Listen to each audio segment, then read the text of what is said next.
Okay, so this is going to be a doozy of a video.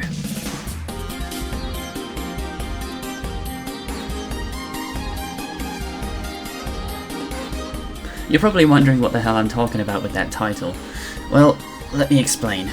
The project I mentioned before is something that I'm going to reveal to you soon, but before I do, I have to make a video talking about what the project's main subject is. So, here's what this is about. What if Team Fortress 2 had MOBA-Style class design? Okay, quick disclaimer, when I say TF2 and MOBA in the same sentence, this isn't me trying to hypothesize what TF2 would be like if it was a MOBA, nor am I trying to suggest that we turn TF2 into one either. This also does not have to apply to just MOBAs, it can be similar to other games with similar designs like Overwatch. So no, this video isn't about trying to see what TF2 would be like if it was a MOBA, this video is about discussing a new kind of class design that takes similar aspects of such games into consideration. Okay, now that I've got that out of the way, let's go for it. Oh, and yes, I brought Sai along so that I can teach him about this stuff as well. Hi! Okay, first things first, let me start by explaining exactly what it is I'm talking about. If anyone has ever heard of a MOBA-style game or a hero-based game like Overwatch, they'll most likely know about the classes or roles that work in those games. For my examples, I'll be using both Smite and Overwatch as my baseline for explaining this topic since they're the two games I've played the most. In Smite, there are 5 different types of characters that you can play that all have their own gameplay styles, sort of. You have the Assassins, pretty obvious what they do. I'd like to think of Spy and maybe Scout being in this kind of role. You have the Carries, or Hunters as Smite likes to call them. These are your basic damage-based characters that focus on lots of consistent range damage usually. Classes like Soldier, Demo and Sniper might be good choices for this role. You have the Mages, which are basically like carries but they focus more on abilities instead of attacks, usually. And they usually have a lot more burst-style damage, almost always at a fair range. Demo, Soldier and maybe Pyro could be good candidates for this role. You have the Guardians, which are basically the supports, but they can flex into other styles of play, like pure tanks and bruisers. Some can even play like assassins. Medic, Pyro, and even Scout could potentially be here. Oh, and definitely Heavy.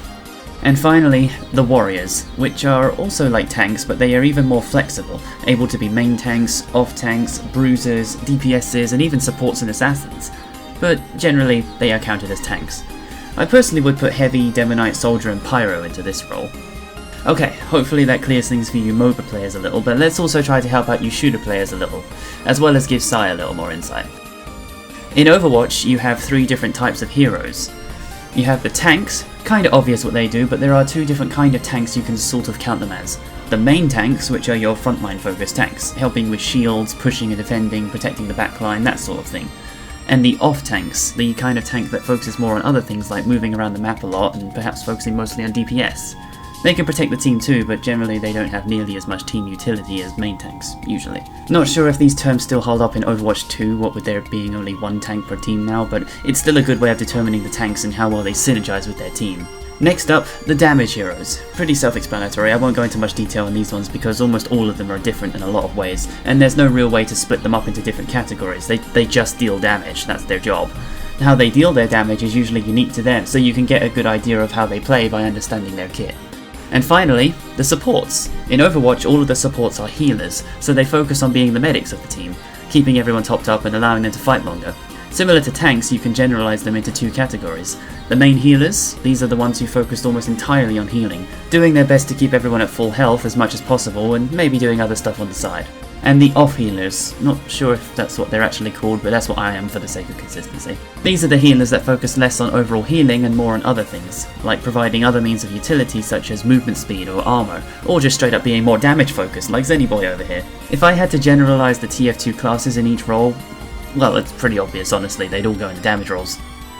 Okay, not really. Heavy would be a tank, Medic and Engineer would be supports, and everyone else would most likely be damage. I guess Soldier and Demonite could fall into the tank roles maybe, and I can see Soldier or Scout flexing into the support role a little bit, but I think that would just complicate things a little. Okay, now that I've gotten that long-winded example out of the way, let's discuss what I actually want to do here with my little project. So, using the functions of some plugins on a dedicated server I made for myself, I was able to sort of, make my own weapons for each of the classes. Yeah, it's weird and it's not quite as in-depth as you'd probably hoped. Long story short, I can only change existing weapons to have new stats entirely. But these stats have to be something that is already coded into the game in some way. So for example, I made a rocket launcher for Soldier that has a lot more damage per rocket, but the rockets travel slower, using the existing stats of increased damage and decreased projectile speed. Hopefully now you get somewhat of an idea of what I've been doing. Yes, I have been making custom loadouts using a mix mash of all the different kind of stats and attributes you can get in TF2, using existing weapon models. Sorry, but I don't have the effort to make my own or to get custom ones at the workshop specifically for this project. It's not something that requires a lot of effort and time to do. Besides, this is all just meant to be one big way of showing off concepts that I've had in my mind for a long time, regarding the TF2 classes. Oh, and I should probably mention, I am in no way trying to make TF2 seem more like other games. I'm simply trying to employ a design philosophy from said games to create new ideas for the base game itself. Does that make sense? So basically, I'm not trying to turn TF2 into Overwatch, I'm just using ideas from Overwatch and making my own thing out of them with resources that are provided to me by TF2 itself. Sound good? Okay, then let's move on to the next topic. How do we turn the TF2 classes into something a lot more fleshed out?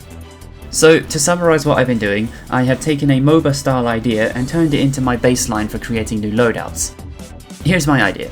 I'm using a similar system to other MOBAs by employing specific class archetypes. These archetypes are the Assassin, the Carry, the Support, and the Tank. Hopefully by now you already know what these class types are and what their general gameplay style is, so I won't go into depth explaining them here, at least not in this video. I might make another video at some point making a more detailed explanation of how each of these types work and how they should function in a general TF2 setting. Okay, so with these archetypes, I use them as a base for making a loadout with a specific gameplay aesthetic. I'm going to use an example of a loadout I made for Scout. This loadout is meant to employ the Assassin archetype into Scout's gameplay style. How do I go about this? Well, I'm actually going to be covering each loadout in its own separate video once I properly get started. I want to make a series out of this, so I hope you'll all stay tuned and look forward to my progress. But as a quick way of saying, I make specific stats on each of Scout's weapons that are meant to help him achieve the playstyle of an assassin. For example, his primary weapon has stats that give him some kind of buff when he gets a kill, like a reward for doing his job properly. Assassins are generally meant to get kills. They focus specific targets and do everything they can to eliminate them. So, kill rewards are a pretty big thing for them, as it's literally an incentive to do their primary objective, securing kills.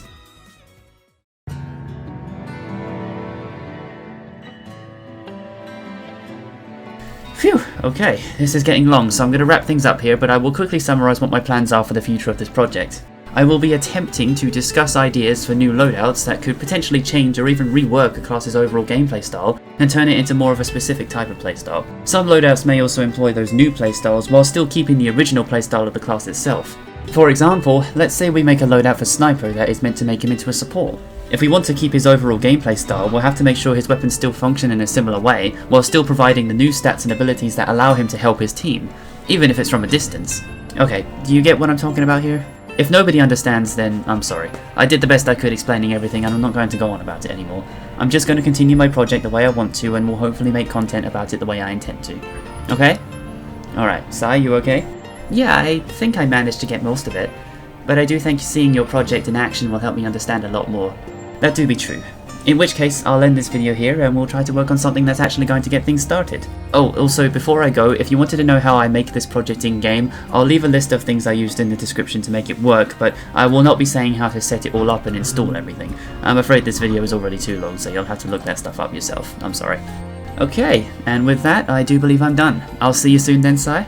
Yep, I'm definitely invested in this. I'm really excited to see the fruits of your labour. Well, I doubt it was that much work to be honest, but thanks for the encouragement. Okay, gotta go. Need to work on the next video, so chat to you soon guys. Stay cool out there.